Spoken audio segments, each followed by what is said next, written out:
Saudara-saudaraku yang terkasih, selamat berjumpa di Renungan Harian di channel Katolik kita.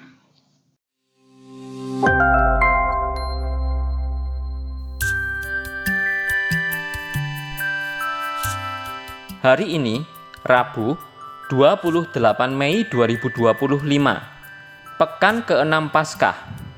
Bacaan pertama.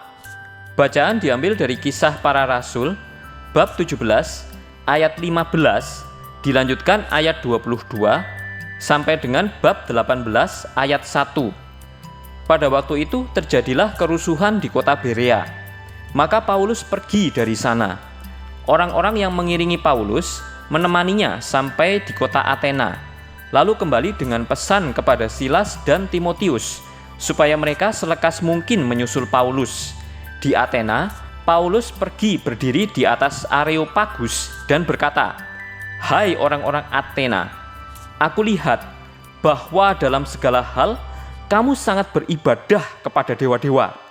Sebab ketika aku berjalan-jalan di kotamu dan melihat-lihat barang pujaanmu, aku menjumpai juga sebuah mezbah dengan tulisan kepada Allah yang tidak dikenal. Apa yang kamu sembah tanpa mengenalnya, itulah yang kuberitakan kepada kamu. Allah yang telah menjadikan bumi dan segala isinya, Ia yang adalah Tuhan atas langit dan bumi, tidak diam dalam kuil-kuil buatan tangan manusia. Ia juga tidak dilayani oleh tangan manusia, seolah-olah ia kekurangan apa-apa, karena Dialah yang memberikan hidup, napas, dan segala sesuatu kepada semua orang. Dari satu orang saja, Allah telah menjadikan semua bangsa dan umat manusia untuk mendiami seluruh muka bumi. Dan Ia telah menentukan musim-musim bagi mereka, serta batas-batas kediaman mereka. Maksudnya, supaya mereka mencari Dia, dan mudah-mudahan menjamah serta menemukan Dia, walaupun Ia tidak jauh dari kita masing-masing. Sebab di dalam Dia kita hidup, kita bergerak, kita ada, seperti yang telah dikatakan juga oleh pujangga-pujanggamu. Sebab kita ini dari keturunan Allah juga. Karena kita berasal dari keturunan Allah, kita tidak boleh berpikir bahwa keadaan ilahi sama seperti emas atau perak atau batu, ciptaan kesenian dan keahlian manusia. Dengan tidak memandang lagi zaman kebodohan, maka sekarang Allah memberikan kepada manusia bahwa di mana-mana semua orang harus bertobat, karena Allah telah menetapkan suatu hari pada waktu mana Ia dengan adil akan menghakimi dunia dengan perantaraan seorang yang telah ditentukannya. Sesudah Ia memberikan kepada semua orang suatu bukti tentang hal itu dengan membangkitkan orang itu dari antara orang mati. Ketika mereka mendengar tentang kebangkitan orang mati, maka ada yang mengejek dan yang lain berkata, "Lain kali saja kami mendengar engkau berbicara tentang hal itu." Lalu Paulus pergi meninggalkan mereka. Tetapi beberapa orang laki-laki menggabungkan diri dengan Paulus dan menjadi percaya. Di antaranya juga Dionisius, anggota majelis Areopagus, dan seorang perempuan bernama Damaris, dan juga orang-orang lain bersama-sama dengan mereka. Kemudian Paulus meninggalkan Athena, lalu pergi ke Korintus. Demikianlah sabda Tuhan. Syukur kepada Allah. Bacaan Injil.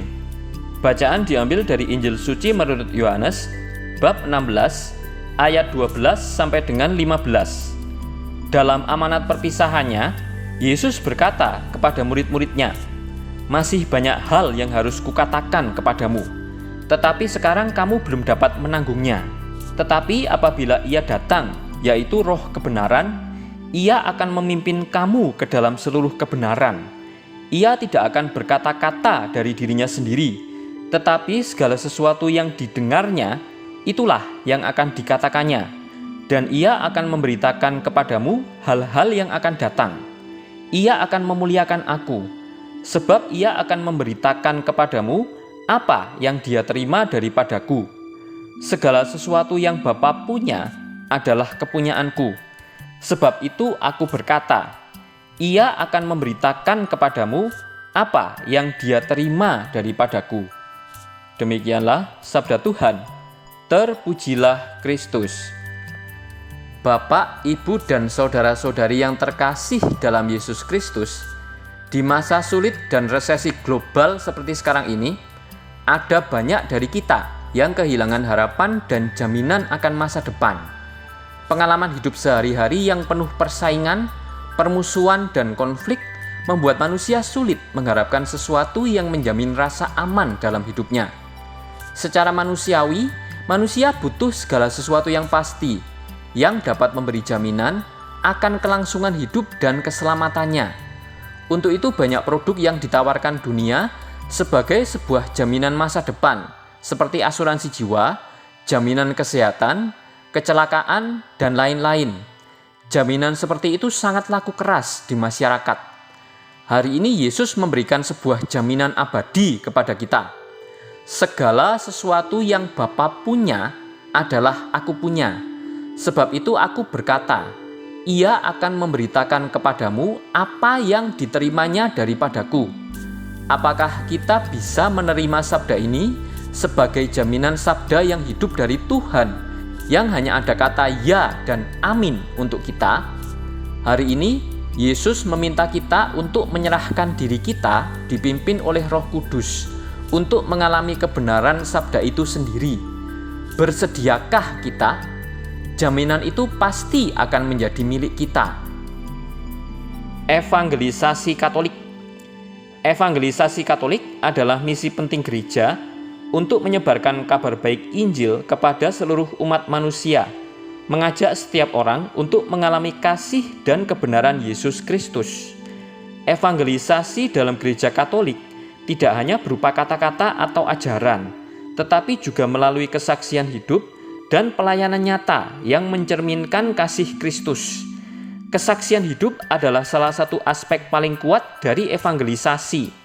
Dengan menjalani kehidupan yang mencerminkan ajaran Kristus, seperti kasih, pengampunan, dan pelayanan, umat Katolik menjadi surat yang hidup yang menyentuh hati orang lain.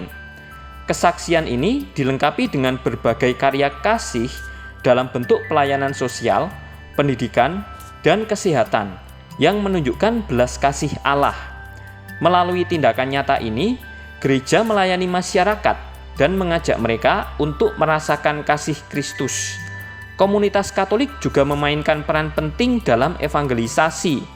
Paroki, kelompok doa, dan komunitas-komunitas kecil seperti Legio Maria dan komunitas basis gerejawi adalah tempat di mana iman dapat diperkuat bersama. Dukungan komunitas memberikan tempat bagi mereka yang baru mengenal iman Katolik dan membantu setiap anggota bertumbuh dalam iman. Sakramen, terutama Ekaristi dan sakramen rekonsiliasi, menjadi sumber kekuatan rohani yang memperkuat umat Katolik dalam misi evangelisasi. Ekaristi menghubungkan umat secara mendalam dengan Kristus, sementara rekonsiliasi memperbarui mereka dalam kasih Tuhan. Gereja Katolik juga mempromosikan pendekatan yang inklusif dan dialog yang penuh hormat dengan semua agama dan budaya. Dialog ini membuka jalan untuk saling pengertian dan mengajak semua orang mengenal Kristus tanpa memaksakan keyakinan. Dengan pendekatan ini, evangelisasi Katolik menjadi jalan kasih, membawa damai Kristus kepada dunia melalui pelayanan, kesaksian, dan dialog yang saling menghormati. Marilah kita berdoa. Allah Bapa sumber sukacita, dengan gembira kami rayakan misteri kebangkitan Kristus. Semoga kami pun dengan penuh sukacita menantikan bersama para kudus-Mu kedatangan kembali Putra-Mu, sebab Dialah yang hidup dan berkuasa, kini dan sepanjang masa. Amin.